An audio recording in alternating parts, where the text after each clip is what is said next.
Okay, so I just posted my other video. Again, I'm feeling a lot better today, and I'm glad. I thank God for that.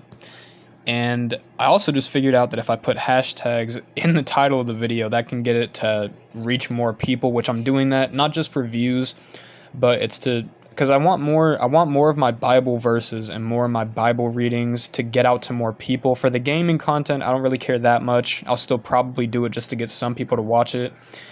But I want to get these messages out more because I do think these are more important to find people who are like me, who needed the message or who needed to hear something, or maybe who needed to be reminded to read their Bible. Whatever it is, I want to help that out. And obviously, I'm not going to lie.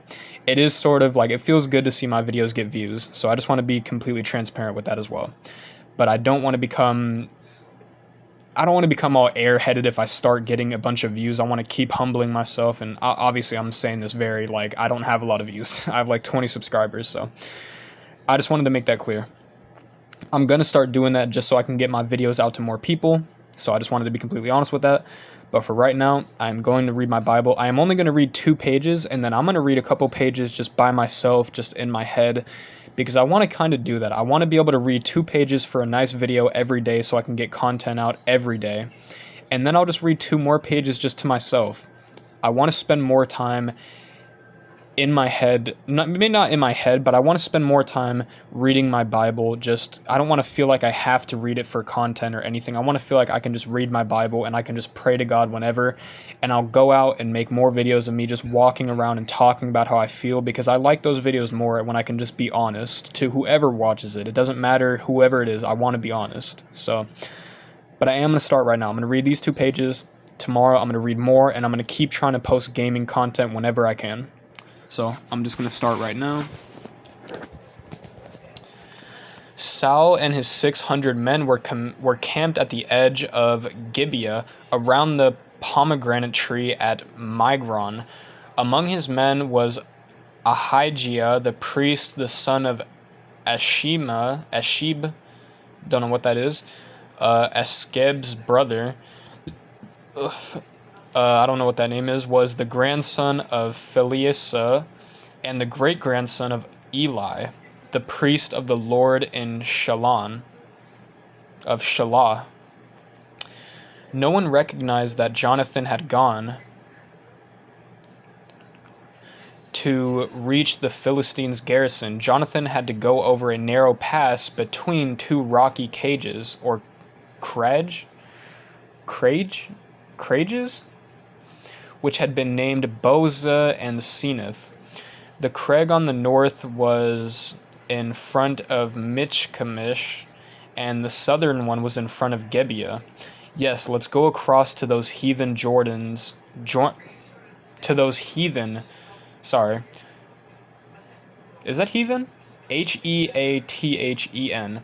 Jonathan had said to his bodyguard, "Perhaps the Lord will do a miracle for us, for it makes no difference to him how many enemy troops there are." "Fine," the youth replied. "Do as you think best. I'm with you, heart and soul, whatever you decide." "All right then, this is what we'll do," Jonathan told him. "When they see us, if they say stay where you are or we'll kill you, then we will stop and wait for them. But if they say, come on up and fight, then we will do just that, for it will be God's signal that he will help us defeat them." When the Philistines saw them coming, they shouted, "Look, the Israelites are crawling out of their holes." Then they shouted to Jonathan, "Come up here and we'll show you how to fight."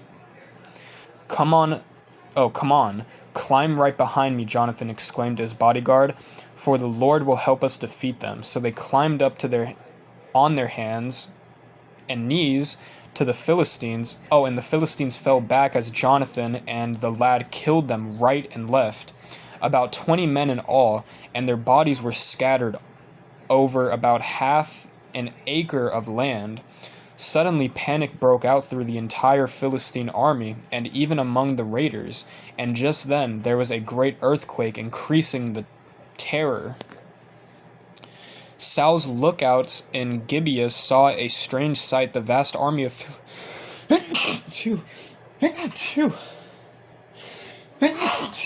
Alright, sorry, excuse me.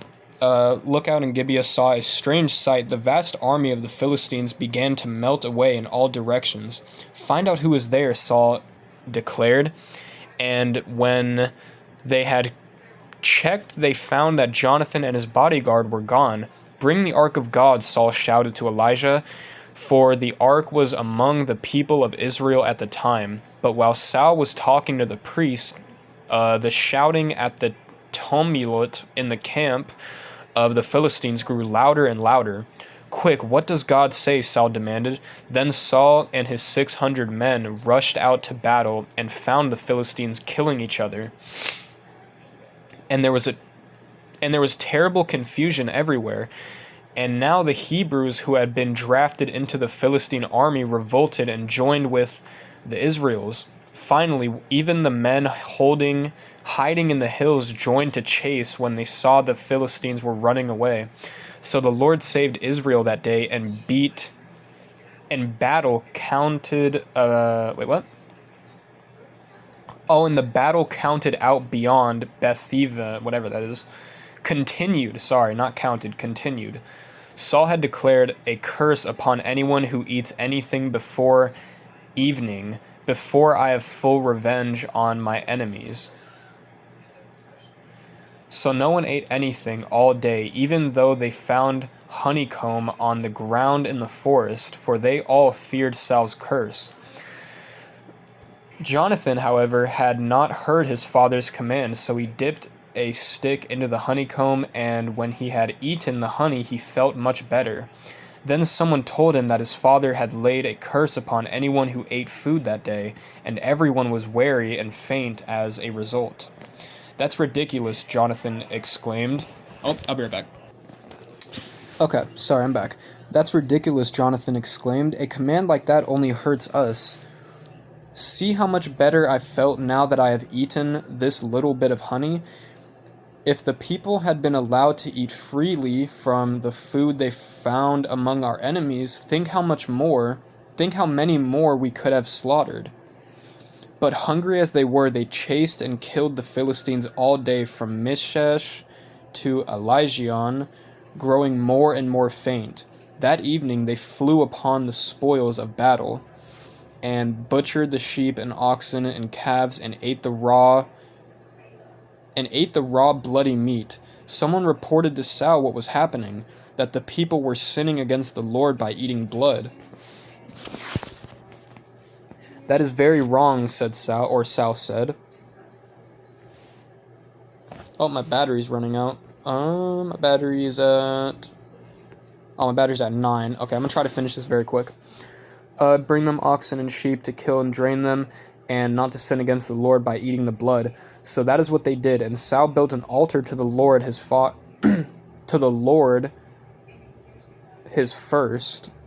Afterwards, Saul said, "Let's chase the Philistines all night and destroy every last one of them." "Fine," his men replied. "Do as you think is best."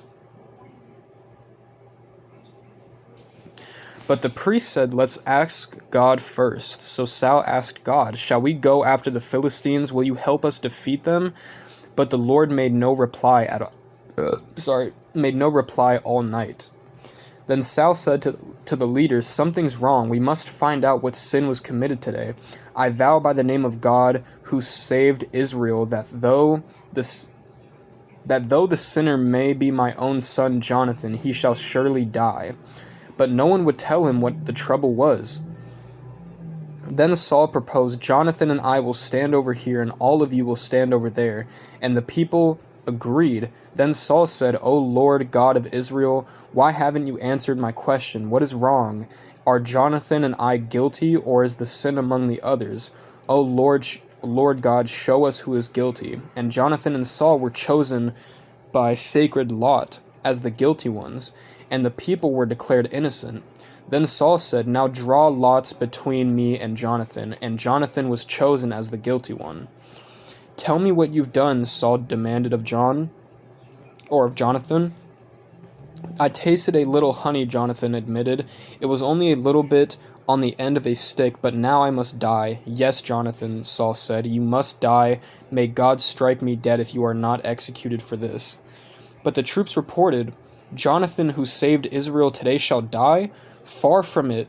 We vow by the life of God that not one hair on his head will be touched, for he has been used of God to do mighty miracles today, so the people rescued Jonathan. Then Saul crawled back to the army, and the Philistines returned home. And now, since he was surely in the saddle as king of Israel, Saul sent the Israeli army out in every direction against Moab, Ammon, Edom, the kings of Zoab, and the Philistines.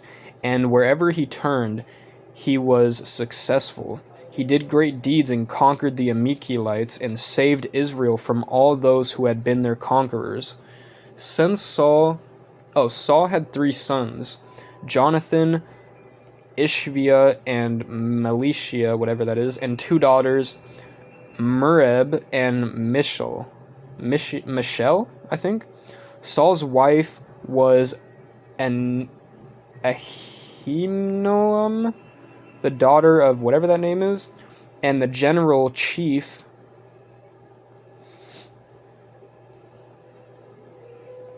the general-in-chief of his army was his cousin Abjorn.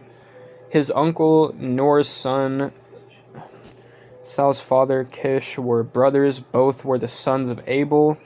The Israelis fought constantly with the Philistines throughout Saul's lifetime, and whenever Saul saw any brave, strong young man, he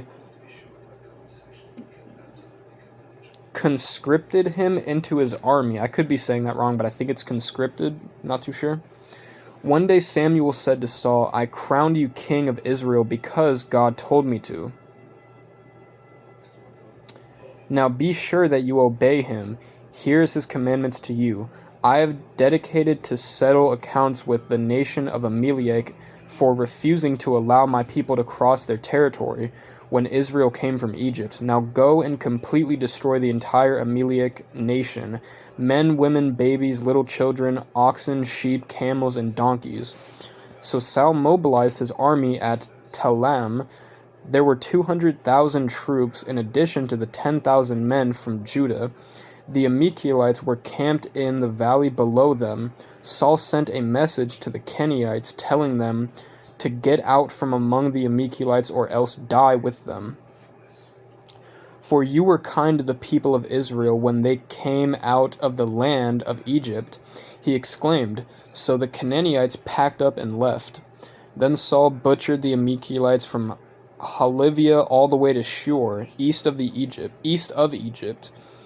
He captured Agag, the king of the Amalekites, and killed everyone else. However, Saul and his men kept the best of the sheep and oxen and the fattest of the lambs, everything in fact that appealed to them. They destroyed only what was worthless or of pure quality. Then the Lord said to Samuel, I am sorry that I ever made Saul king, for he has again refused to obey me. Samuel was so deeply moved when he heard what God was saying that he cried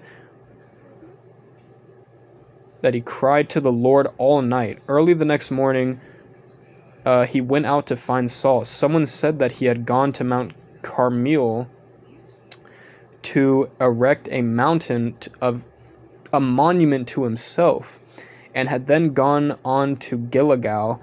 When Samuel finally found him, Saul greeted him cheerfully. Hello there, he said. Well, I have carried out the Lord's command. Then what was all this bleating? Bleating of the sheep and lowing of the oxen, I heard, Samuel demanded. Okay, so that's all I'm going to read for now. I'm going to read the rest to myself. I'm going to read these rest 2 pages, and then maybe I'll go out on a walk or something, or I'll make food or just whatever, and then I'll make a gaming video maybe later on today. Because we're still trying to record Subnautica, but the issue is there's just really nothing to do on there right now, and we're just having an issue, so I'm just going to keep these videos. I'm going to edit them down, and then I'll probably edit them all into a new video here in a couple days, because I'm going to take a couple day break off that game, because it does make me a little bit upset sometimes, and it's just annoying to keep going places. But for now, that's where I'm going to leave it. Pick it back up here tomorrow. But thank you all for watching, and God bless you.